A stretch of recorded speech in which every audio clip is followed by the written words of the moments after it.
इतनी तपती धूप में जब मैं अपने घर के दरवाजे के पास पहुंचा था तो दरवाज़ा बंद था। बार बार बजाने पर भी कोई ना आया। मुझे बहुत गुस्सा आ रहा था। कुछ ही देर के बाद मेरी माँ ने दरवाज़ा खोला और मैं थका हुआ पसीने में भीगा घर के अंदर गया। मेरी माँ मुझे पानी का गिलास देने लगी और फिर मुझसे कहने लगी कि देखो, घर का सारा काम मैंने किया है।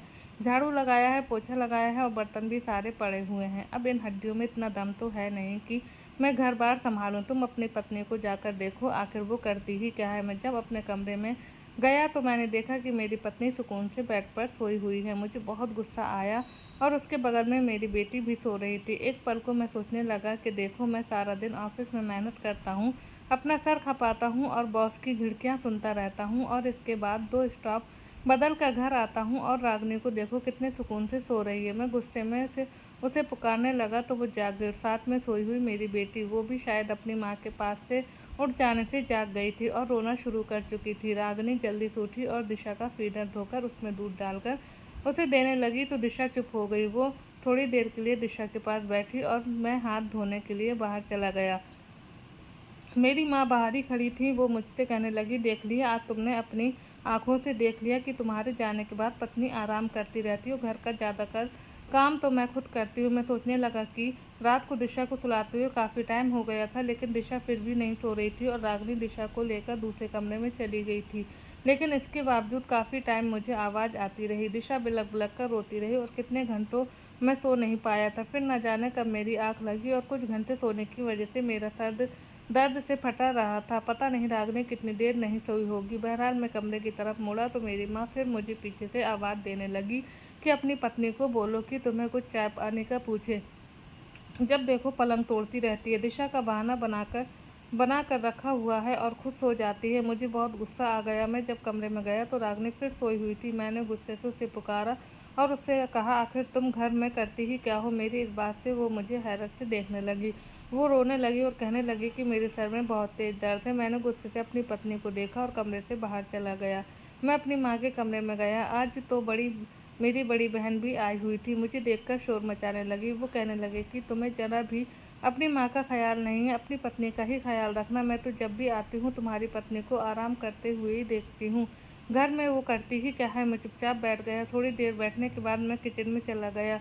जब मैं किचन में गया तो मेरी पत्नी वहाँ पर मौजूद थी। मेरी माँ को लीवर की प्रॉब्लम थी, इसलिए मेरी पत्नी उनके लिए परहेजी खाना बनाती थी, जबकि मुझे चटपटे खाने पसंद थे, इसलिए वो मेरे लिए अलग और माँ का परहेजी खाना अलग बनाती थी। कभी कभी वो बिजी हो जाती, माँ थोड़ा बहुत अपने लिए खाना बना लेती थी। रात को फिर दिशा के पेट में बहुत दर्द था।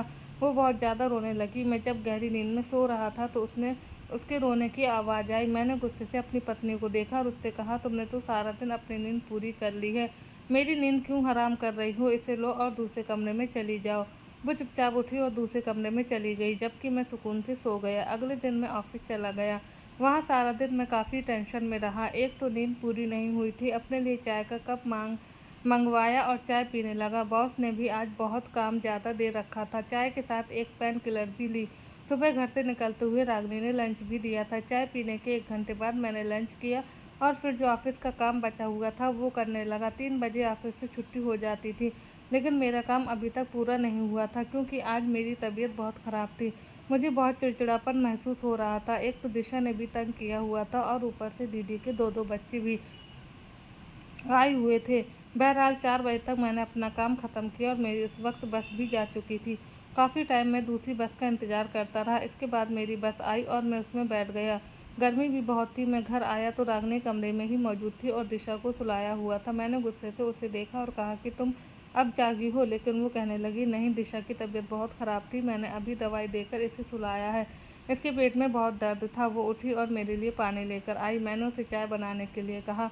वो चाय बनाने के लिए किचन में गई तो माँ मेरे कमरे में आ गई और बैठ गई। मैंने अपनी माँ से हालचाल पूछा तो वो कहने लगी, रमन बेटा, तुम्हारी पत्नी अब उठी है, कुछ भी नहीं करती। मुझे बहुत गुस्सा आया। मैं उठा और किचन में रागनी पर चिल्लाने लगा। मैंने उससे कहा कि तुम दफ़ा हो जाओ, अपने माँ बाप के घर चली जाओ, यहाँ पर तुम करती ही क्या हो। जबकि वो मुझे हक्का बक्का सी देखने लगी और परेशान हो गई। कहने लगी, रमन क्या बात है, आप क्यों मुझ पर चिल्ला रहे हैं। घर जबकि मैं उसे घूरे जा रहा था और मैंने उससे यही कहा था कि आदमी किस लिए शादी करता है कि पत्नी उसका घर संभाले, उसके बच्चों का ख्याल रखे। और क्या मेरी माँ इस हालत में घर के काम करते हुए अच्छी लगती है?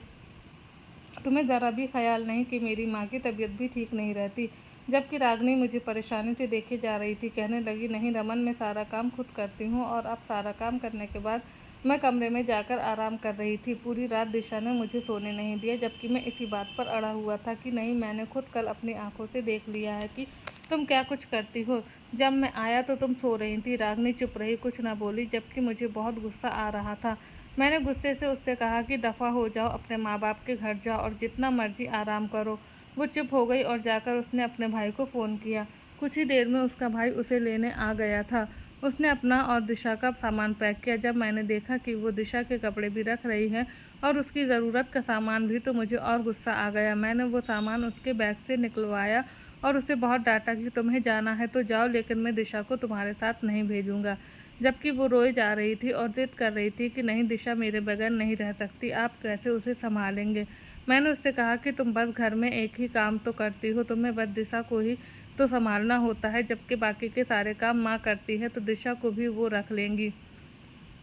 फिर ऑफिस से वापस आकर मैं खुद दिशा को देख लिया करूँगा, तो तुम्हें उसके लिए परेशान होने की ज़रूरत नहीं है। उसका भाई बाहरी गाड़ी में बैठा हॉर्न दे रहा था।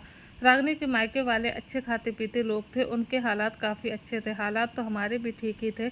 मैंने बस बाइक रखी हुई थी और ऑफिस दूर होने की वजह से मैं बस में ही जाता था, और एक तो गर्मी की वजह से मैं बाइक का इस्तेमाल भी कम करता था। थोड़ा रास्ता भी सुनसान था, इसलिए बस में कुछ सिक्योरिटी फील होती थी।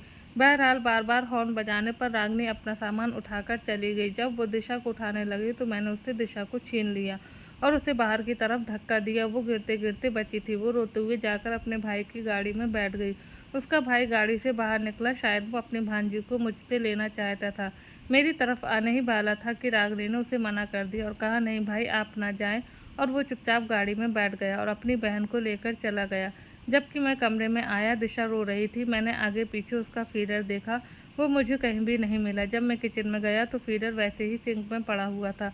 मैंने दिशा को नीचे फर्श पर बैठाया, कुर्सी या टेबल पर नहीं बैठाया क्योंकि वो नीचे ही न गिर जाए। उसे फर्श पर बिठाकर मैंने फीडर धोया, फिर इससे दूध निकाला और गर्म किया और दिशा को फीडर में डाल दिया। फिर मैं उसे कमरे में ले आया। काफ़ी टाइम हो गया था। मैंने सोचा कि अब वो कुछ खाने का भी देखना है। माँ के कमरे में गया और माँ से पूछा कि क्या पकाना है। माँ कहने लगी, क्यों, तुम्हारी पत्नी ने कुछ नहीं पकाया? मैंने कहा, नहीं माँ, वो तो चली गई है, मैंने उसे घर से निकाल दिया है। माँ मुझे हक्का बक्का देखने लगी और कहने लगी, रमन, आज तो मेरी तबीयत भी बहुत ख़राब है। जब मैंने अपनी दीदी की तरफ देखा तो वो बेड पर सर लपेटे लेटी हुई थी। मैंने उन्हें कुछ भी कहना ठीक नहीं समझा। यही सोचा कि दीदी घर में भी सारे काम करती रहती है, बच्चे भी संभालती है और घर भी उनका अलग है। यहाँ पर आती हैं तो कुछ आराम कर लेती हैं। और माँ का मुझे खुद ख्याल था। मैं किचन में चला आया। किचन में आकर मैंने देखा सब्जी बनी हुई थी, यानी रागिनी सब्जी बनाकर गई थी। जब मैं ऑफिस से आया था तो वो सब्जी बना चुकी थी। फिर इसके बाद मैंने किचन में देखा कुछ बर्तन पड़े हुए थे। मैंने सोचा माँ इन्हें कैसे धोएगी, माँ की तो तबीयत भी ठीक नहीं, इसलिए मैंने खुद ही धोना शुरू कर दिए। थोड़े से बर्तन थे, बहुत जल्दी धुल गए। जब जब मैं उन्हें शेल्फ में रखने लगा तो मुझे दिशा के रोने की आवाज़ आई। मैं भागता हुआ कमरे की तरफ गया। दिशा अपना फीडर ख़त्म कर चुकी थी, वो बहुत ज़्यादा रो रही थी। मैं उसके पास गया और उसे उठा लिया। जैसे ही उसे उठाया तो मुझे अपने हाथ पर गीलापन महसूस हुआ। मैंने देखा तो दिशा ने पॉटी की हुई थी। अब ये काम तो माँ के करने के नहीं थे। मैंने जल्दी से दिशा का पैम्पर चेंज किया और बहुत बुरे दिल से चेंज किया, यहाँ तक कि मुझे उल्टी सी आने लगी थी। लेकिन बहरहाल मुझे ये काम भी करना था। पॉटी साफ़ करके मैंने दिशा के कपड़े चेंज किए। कपड़े चेंज करने के बाद मैंने दिशा को झूले में लेटा दिया और वो सुकून से लेट गई। शायद वो इसीलिए रो रही थी कि उसका पैम्पर गंदा था। फिर इसके बाद मैंने बेड से सारी चीज़ें उठाई और बाहर फेंकी। जब बेडशीट को देखा तो वो भी गंदी थी। मैंने वो बेडशीट उतारी और अलमारी से धुली हुई बेडशीट निकालकर बेड पर बिछा दी। फिर वॉशरूम गया और जाकर दिशा के कपड़े और बेडशीट धोई। अभी मैं धो ही रहा था कि मुझे दिशा के रोने की फिर आवाज़ आई। मैं भागा हुआ कमरे में आया और यही सोच रहा था कि कहीं दिशा गिर ना जाए, क्योंकि अभी उसे बेड पर या झूले से नीचे उतरना नहीं आता था। मैं उसे उठाकर माँ के पास चला गया। मैंने कहा, माँ थोड़ी देर दिशा को देख लीजिए। मैं उसे माँ के पास छोड़ आया और आकर बेडशीट धोकर छत पर फैलाकर वापस आया तो मैं किचन में चला गया। मैंने सोचा कि सब्जी तो रागिनी बनाकर गई है, लेकिन मुझे रोटियां भी देखनी है। मैंने सोचा कि चलो कोई बात नहीं, मैं बेलन पर कुछ ना कुछ कर ही लूँगा। दीदी की तबीयत भी ख़राब है और माँ से तो मैं ये नहीं कह सकता कि माँ आप कुछ बना कर दें। मैंने फ्रिज खोला और देखा फ्रिज में आटा तो था ही नहीं। अब आटा कैसे गूंधे, आटे का तो मुझे पता ही नहीं है। मैंने सोचा कि क्यों ना खाना ऑर्डर कर दूं। मैंने माँ का परहेजी खाना देखा तो वो भी बना हुआ था।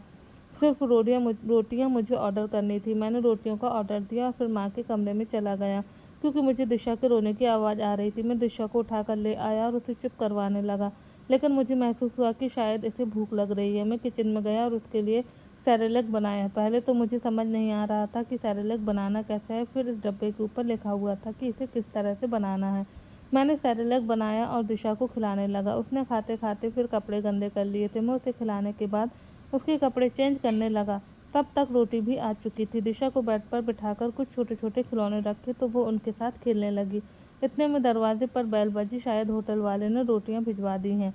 मैं रोटी लेने बाहर गया और रोटी लेकर किचन में आ गया। किचन में आया तो सब्जी ठंडी पड़ी हुई थी क्योंकि वो तो काफ़ी टाइम पहले रागनी ने बना ली थी। शायद इसीलिए कि दिशा उस वक्त सो रही होगी तो उसने सब्जी बना दी होगी, क्योंकि बच्चों को संभालना कोई आसान काम नहीं है। पिछले इन 3 घंटों से मुझे इस बात का एहसास हो रहा था। मैं माँ के पास गया और माँ से कहा कि माँ आप उठकर सब्जी ही गर्म कर दे, जबकि माँ ने मुझे साफ जवाब दे दिया कि नहीं रमन बेटा, मुझ में तो चलने की भी हिम्मत नहीं है। मैं किचन में आया और अपनी माँ की सब्जी गर्म की, उन्हें उनके कमरे में दे आया और अपना खाना लेकर अपने कमरे में आ गया।